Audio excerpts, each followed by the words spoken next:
There There we we go. are. Hi, everyone. I am so excited. So I am live with my new friend, TaRhonda Harvey. We are Yes. here just to talk strategic business branding. And so very, very exciting because TaRhonda, I love your website, by the way, TaRhondaHarvey.com. Thank Not you. complicated. It's a great site. You have a lot to offer. So Yes. tell me about growing up. At what point did you know that you had a gift for strategic branding? So first of all, I want to thank you for the opportunity and for inviting me on your platform for us to talk about strategic branding. I think this is like a perfect time with the times that we're in. I think a lot of, especially now, people are trying to figure out, especially when you're in business, what's the next steps, or even those that are even thinking about starting a business. It's okay, well, how do I start? So I think this is definitely a great topic. So I want to thank you for allowing me to be on your platform.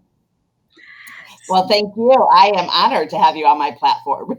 Yes. So to answer your question, I've been in technology for over 20 some odd years.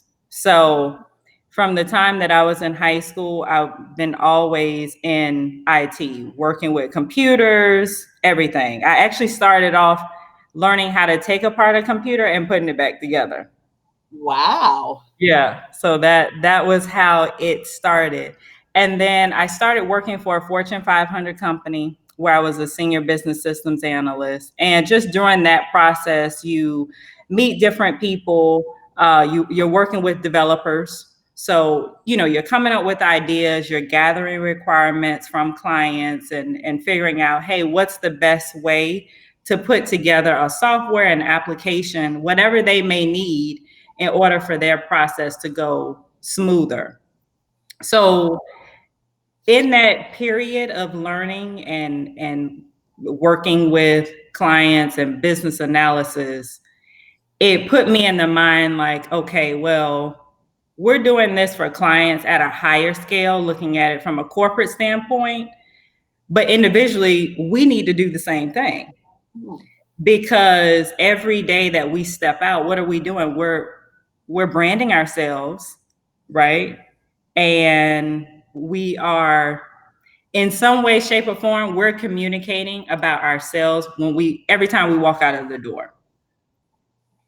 So that's what piqued my interest. Like, okay, this is interesting. I need to learn more about this. So it really started. I started the business probably it's been over 10 years now, actually. Wow. It's been over 10 years, yeah. So So that's why you build websites too. So you have something that a lot of people don't have, almost like I liken it to filing for 6 months in a business and you just know everything about that business from the ground up. You've got that same kind of knowledge. correct. And that's, I think, what makes me a little bit different as well, is because I can help you in terms of starting your business, but then at the same time, when it boils down to, okay, how do I market it? How do I brand it? Versus you going to someone else, you can actually stay with me and I can help with the branding piece as well. I love it. So by the way, I work for Halo Branded Solutions. So I'm an independent contractor. I've been in the promotional products business for over 35 years Oh, wow. and love it because we take a company's branded logo and design, look at the overall picture of what that company wants to do, and then match it up with the correct promotion product that can allow them, whether it's direct mail or trade show giveaway or holiday Correct. gift or rewards and incentive. So I'm like an offshoot of what you do. Yes. Look, after I'm done with my part, I pass them over to you. Exactly. I I have a question. Yes. And this is by no means, whoever's listening to this, I don't want anyone to think that I'm like not being nice, but like I know someone who always has a hashtag building my brand. Hmm. Even can you hear me? I can hear you. So even when they have so everything is hashtag build my brand. But it's just like if you're walking your dog, it's not really building your brand. Or if you go visit someplace, it's not building your brand. So can you explain better how you could really build your brand without, because the hashtag doesn't say it. There should be a little quote like, just because you hashtag it doesn't mean it's real. Right. So how would we suggest to this person that just because they hashtag build my brand, that's not necessarily building your brand? So one of the things, like I said earlier, when we walk out of the door, we're really branding ourselves at that very moment, especially now. And I'll use social media as for the example. Social media right now, because a lot of people are working from home or unfortunately not working. So a lot of times now social media is definitely at a high, right? So one of the things that you can do in terms of building your brand is having you have your personal page, but if you do have a business, also have a business page. And what people don't understand is that what I tell my clients is that people buy from people who they trust. Right. So when you're putting your post and everything out there at that very moment, people are interviewing you and you don't even know it. That's a great way to put it. Yeah. I love it. I'm so sorry this Be Live. This company, this app, they're like backwards a little bit. So I can hear you great. You're not matching up to what you're saying. Okay. It's like a bad done movie, right? Back in like right. But you sound great. So we'll go with that because that's okay for this company. Yeah. So you're right. So you're right. So people are interviewing you at that very moment. You know, if one of the things I know for me, because I have multiple pages. So I have the TaRhonda D Harvey, which is like my personal page with friends, family, people, I connect with. And then I have TaRhonda Harvey, that is the public page, which is my personal brand. And then Camille Global, that is the company Facebook page. So for me, a lot of my clients come from the TaRhonda D Harvey and the TaRhonda Harvey, because I know that sounds so funny. It's like it's the same person, but people get the opportunity to see the goofy side of me, because a lot of times people feel like when you're a business owner, like that you can't be goofy, you can't be funny, you can't tell jokes. Like who wants to work with someone who's like stiff, right? So people want to work with people that they feel they can relate to. So at that very moment, I mean, there's some people who've been following me for years and then just now started like working with me. And they're like, oh, I've been following you for years. So I see what you've been doing. And so that's why a lot of times I tell people what you put out there on social media can either help your business or it can hurt your business.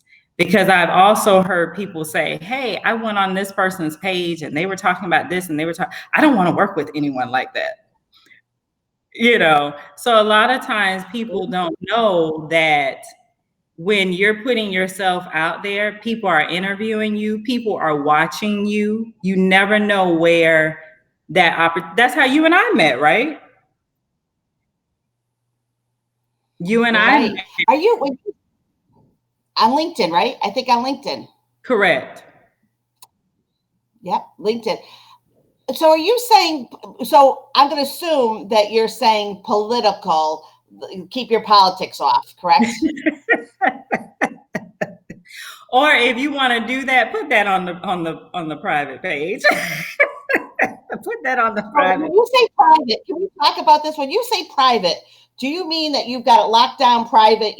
Nobody's like able to really, because I myself have snoozed and have said to myself, ooh, I will not do business with this person because I don't align with how they feel politically.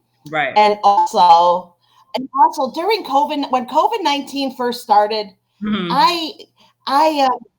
so I'm a very positive person. So I don't think that everyone is out to tell me some big lie or that there's a big controversy or conspiracy. I'm not a conspiracy person. Right.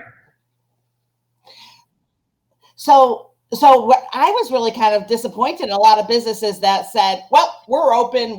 Nothing's going to bother us. We're here. It's only a flu.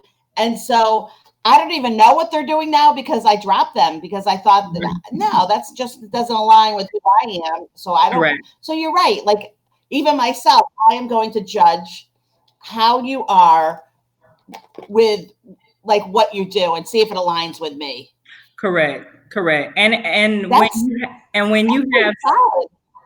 Yeah, and when you have sensitive subjects such as that, where it may be COVID or political or whatever it may be, at some point you do have to show empathy and sympathy to people. And that's what I think a lot of times people forget.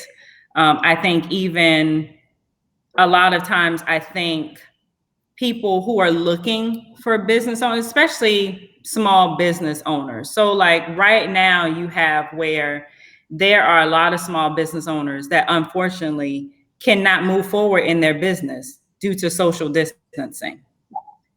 I have clients right now that unfortunately cannot move forward with their business because of that, because of COVID. So, you have where those that may need their services or people who are just saying, hey, I'm only going to take X amount of number of clients for this day. People have to be sensitive to that. So it goes both ways. It goes both ways. As a business owner, we have to be protective, of ourselves. I know when this first started, a lot of my business consulting was already via Zoom or pretty much I was using Zoom, but especially once this started, it was strictly, we're just doing online, consultation. But even before then, you have a lot of people who want that face-to-face. That's so true. Now everyone loves Zoom. It's funny. I'm a graduate of the Protocol School of Washington. So I had some fun doing those on what, and that was a lot of fun. And even now, isn't it crazy that people still won't mute themselves when they are not talking? I don't get it. I don't get it. All right, so I don't get it. TaRhonda, I have something personal, and so I have a couple questions if you don't mind my asking, and I'm going to be candid and upfront. So I worked very hard. I left a family business in the promotional products industry, and I moved to Tucson, Arizona to get away, and I started promoindustry.guru, which was a website where I did curated news for the industry. The logo industry. I wasn't selling promotional products, but I was in the industry. Then I opened up promoproducts.guru, and I use that as my page and everything I do. And if you Google promo products and guru, 3 words, I pop up all over the place because I've worked really, really hard. I average that my own marketing that I give to myself is estimated probably about $70,000 because I do it all myself. I don't have anyone helping me because I struggle. So I do it all myself. Correct. So my family business, I left my family business. My parents passed away. They were very, very happy that I went to Halo, which is like the second largest distributor in the United States. And my family business was very, very small. Okay. And all of a sudden now, so, there's the estate, the will, all those like family matters. But my brothers opened up promoproductsguru.com and opened up an email address under that, Adrian@promoproductsguru.com.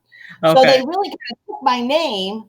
And then when you open it, though, but the weird thing is this is when you go on to promoproductsguru.com, it goes to their page. So people that know me are like, kind of like, ew, like, why are your brothers doing that? Why don't they just take it down?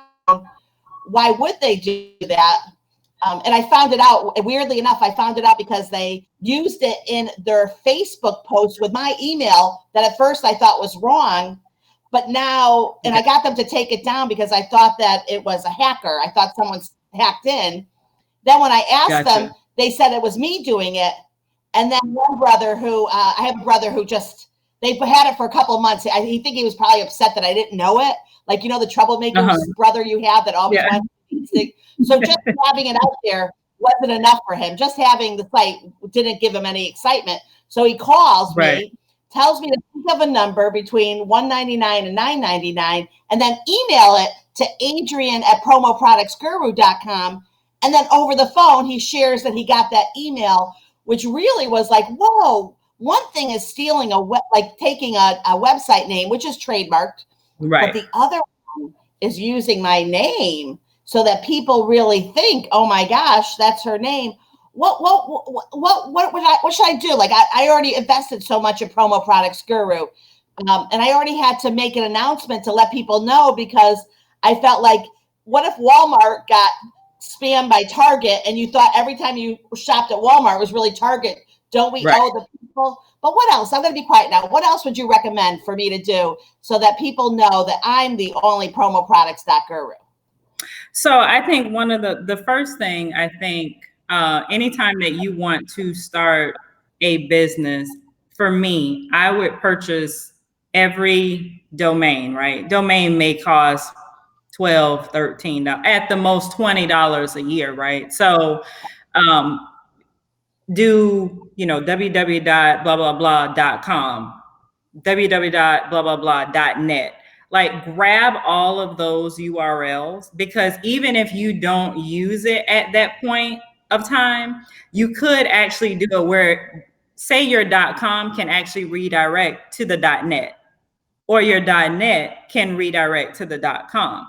So you're still using it, and that way no one has the opportunity to go out there and try to grab it.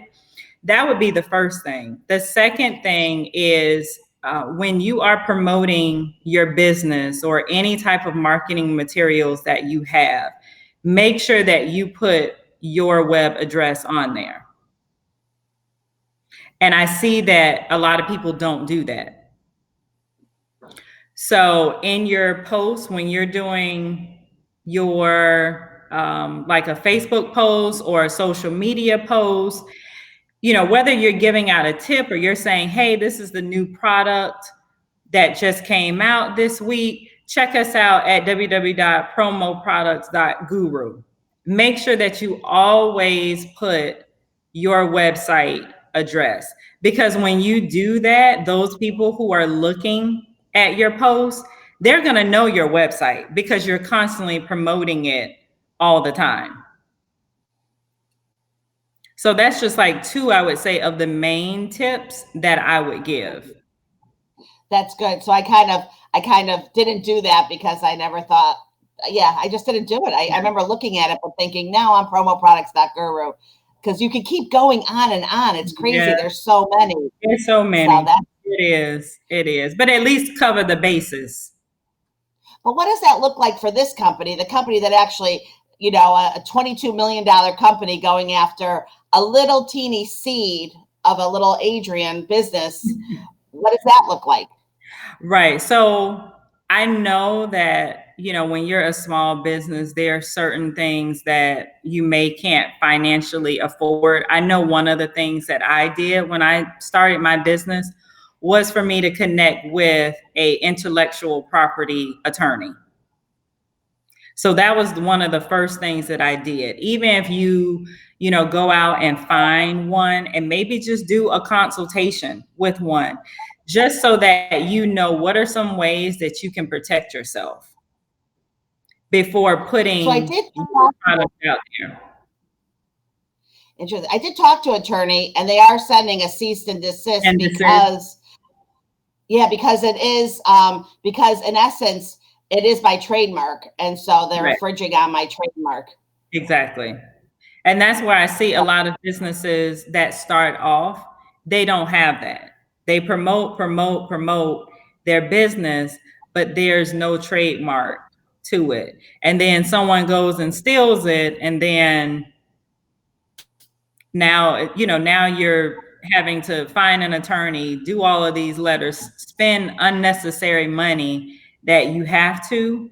So that's just one of the things, like with my clients, I say, hey, if your top 5 things that you need when you first start a business, just have, even like I said, even if you just get a 30-minute consultation or something, just speak with first an intellectual property and trademark attorney, just so that you have an idea of what you need to protect yourself.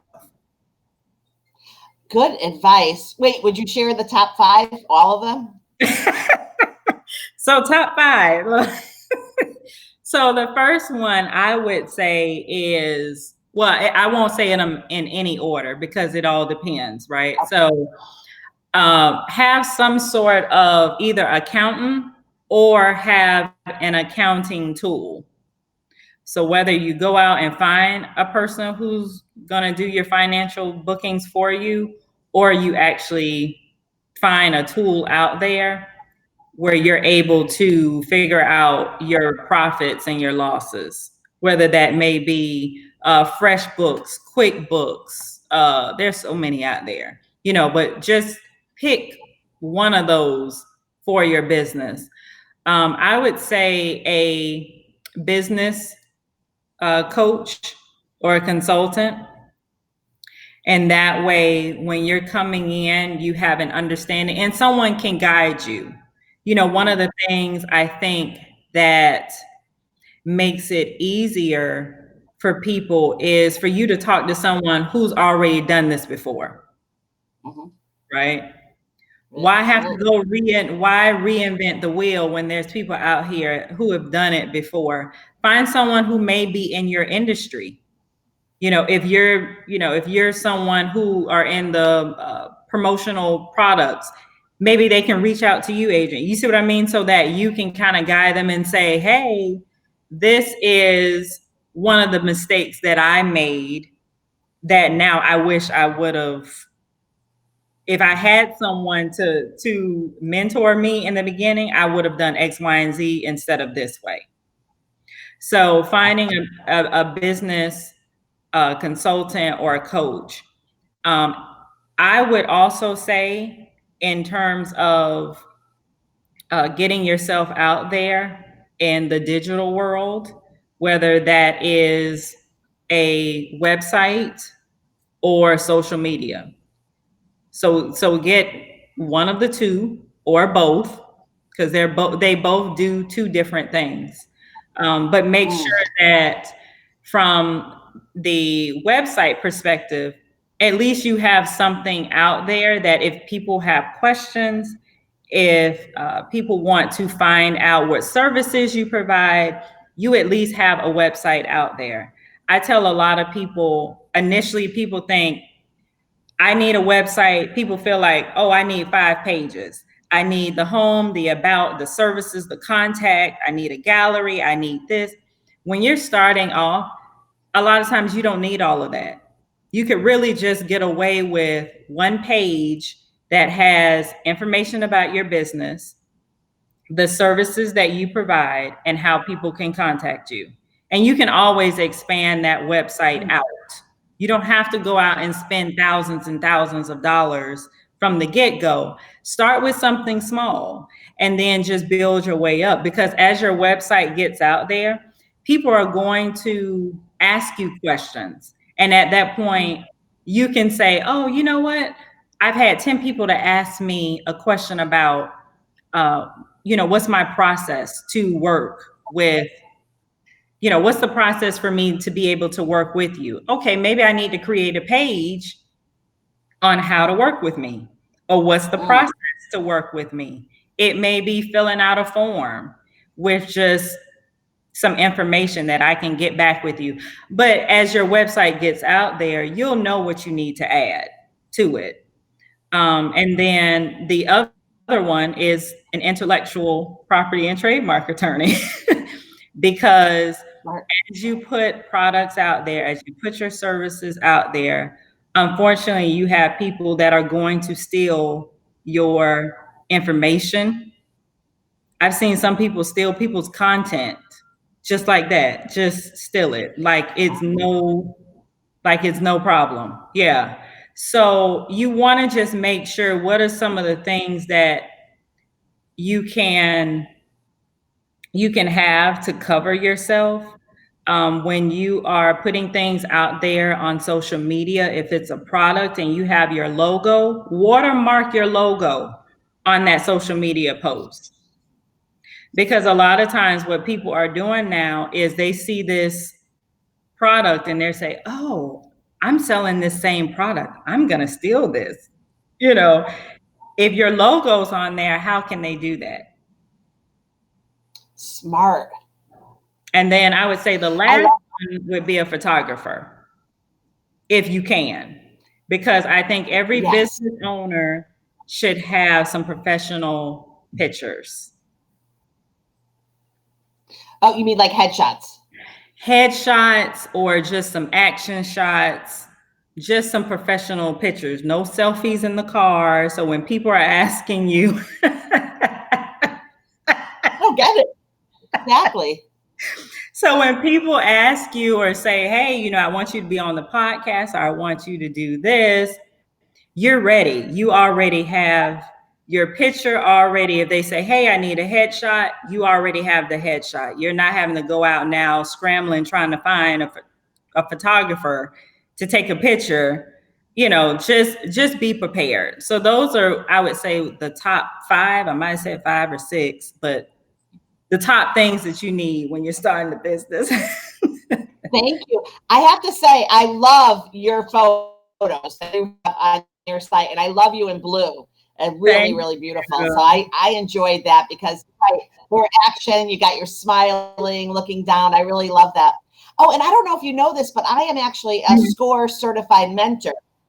And you know, we're not coaches, but we are available. And there's a SCORE in pretty much every office. But now with Zoom, we're all able to. So, you know, whoever has, if you have a need for a subject market expert, SCORE is out there. You can go to score.org, find a mentor, put in what you need. And so I mentor in the promotional products industry with supplier and distributors through SCORE. And it's just it's a great business.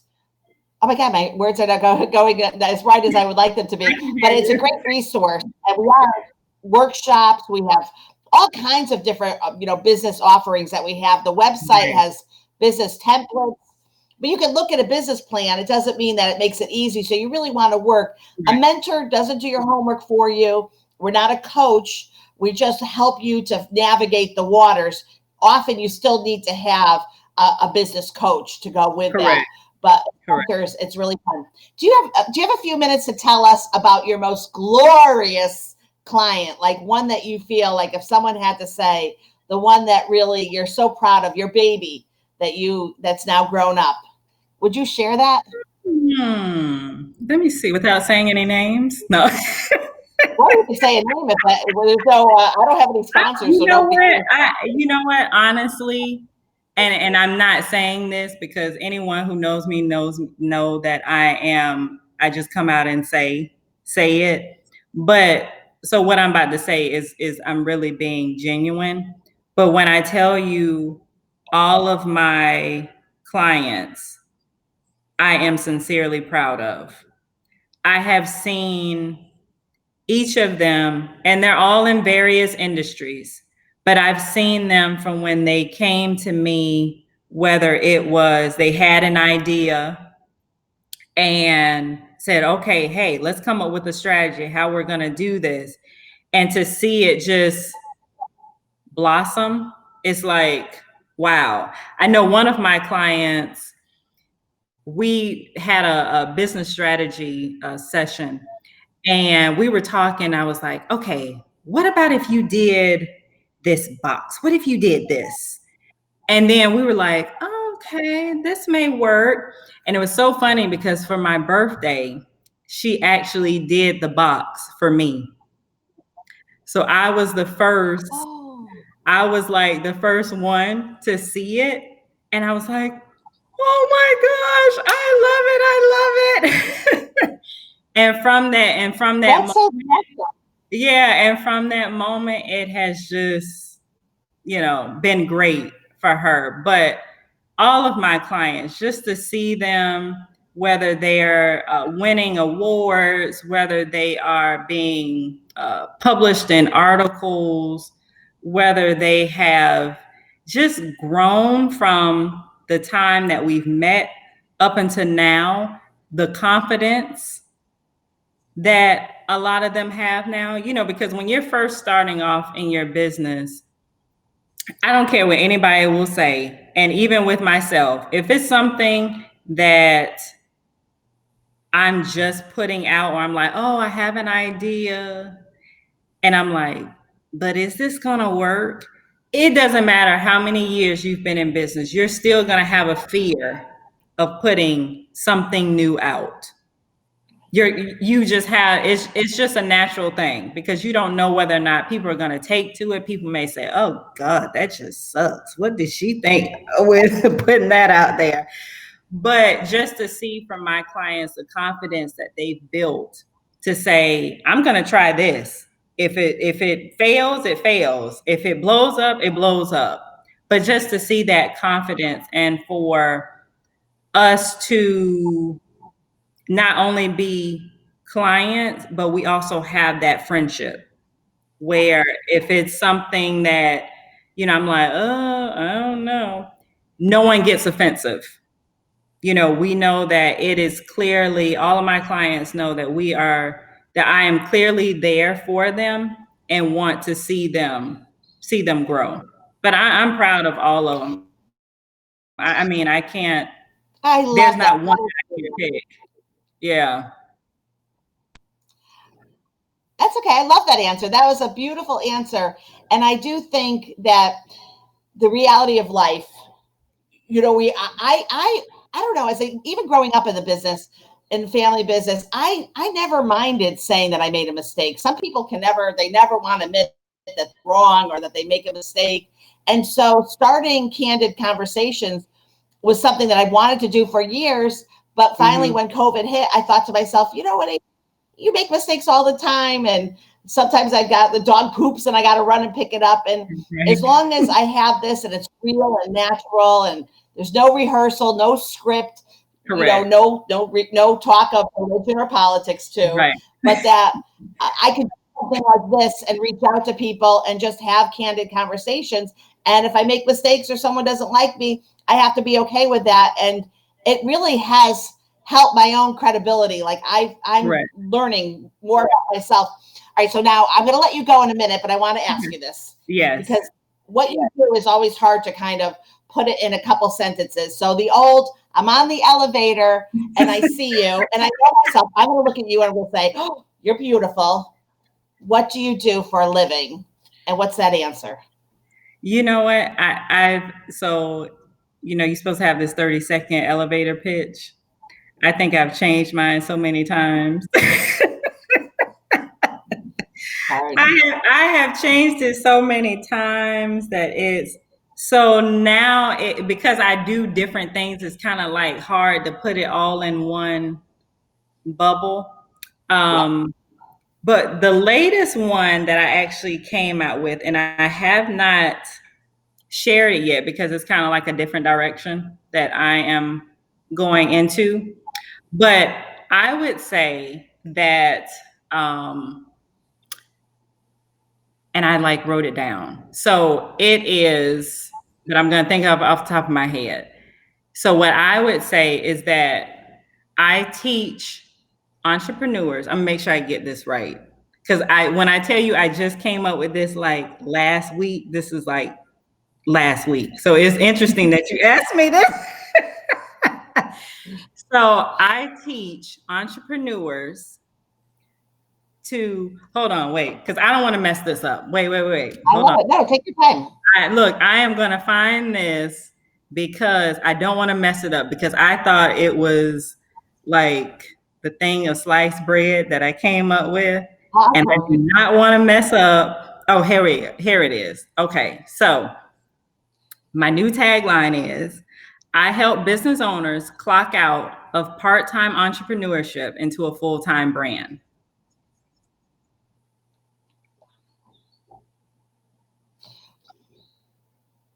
I love it. Is that it? And that's perfect. That was it. The clock out. What made you think of clock out? Interesting. You know what? Because I think one of the things, and if you remember us talking in the beginning, we talked about how people come to those that they trust. So for me, I feel like I was once in corporate America, was there for almost 14 years with the same company. And I left. So for me, I feel like although I was still working my business, that's my full-time thing now. Like I'm not in corporate anymore. So for me, I feel like, okay, I have clocked out of the part-time entrepreneurship and now I'm into full entrepreneurship because it's two different. I don't care what people say, it is two different. Your mindset has to change. That makes sense. Your mindset has to change because a lot of times what I see individual, and I was the same way when I worked my 9 to 5. If you had a client and a client said, oh, well, I want to do this project, but maybe financially I can't pay the whole thing. Would you mind if I pay half? Okay, my process that I wrote down says, okay, 100%. But I'm like, no, don't worry about it. Yeah, you can pay the half. Why was I thinking that way? Because I knew I was going to be getting another paycheck from the full-time job. You see what I mean? So sometimes when we have other sources of income coming in that we know we're getting, sometimes we become lax on our own business. And I know that was something, like I said, that I did. I would change my process for different people. And then in the end, I'm like, why did I do this? Like I was making it harder for myself versus me just saying, stick with your process. If you stick with the process, you won't have to get irritated or why this happened? Why this happened? Stick with your process that you put together. That is such fantastic advice. And I belong to one of those groups like Entrepreneur Woman Helping Entrepreneur. Mm-hmm. And I think that has to be said a lot because so many women are nervous and don't have a lot of business. And so they will get run over often by someone that's a little bit stronger than they are and can take advantage. So that is really great advice. I am so glad that we had a chance to do this. I know. You're just in West Palm Beach. Yes. Next time in the area, you're not that far away, and I want to go see do you go over to the your safari place? What is that called? Oh, the safari. Lion Country Safari. Well, the drive there. Yeah. Their social distancing. They probably are doing great in business now. Probably because people. The last time I went might have been 3 years ago. I went there one time for my birthday because surprisingly, I had not gone there. So I was like, oh, I just want to do something different. And then, just driving and seeing like the animals, I was fine until they started coming up to the cars. Then I was like, wait, hold on now. And wait, what's the speed limit you said I got to go? But I'm seeing this this animal coming to my car. It really is fun though. It was fun though. I want to get down there. And I used to take the boat. I used to take that little red boat or the celebration line that they had there. Oh yeah. Yep. Yeah. They've grown. They've grown a lot. It's a lot of new things here now. So I totally understand that. A lot of West Palm Beach is definitely back on track. It's beautiful. Mm-hmm. Yeah. And if you come up to Daytona, you're gonna look me up. Yeah. Right? Yes. Okay. Good. We drive on the beach. Look, when we all can travel again. I would love that. So Yeah. TaRhonda, thank you so much. Have a great rest of the day and Thank week. you. And You thank you so too. much. Your advice was really spot on. I really enjoyed this. Yes, Thank you. likewise. Thank you again. Have a great rest of the You day. too. Thank you. All right. Bye-bye. Bye-bye. That was great.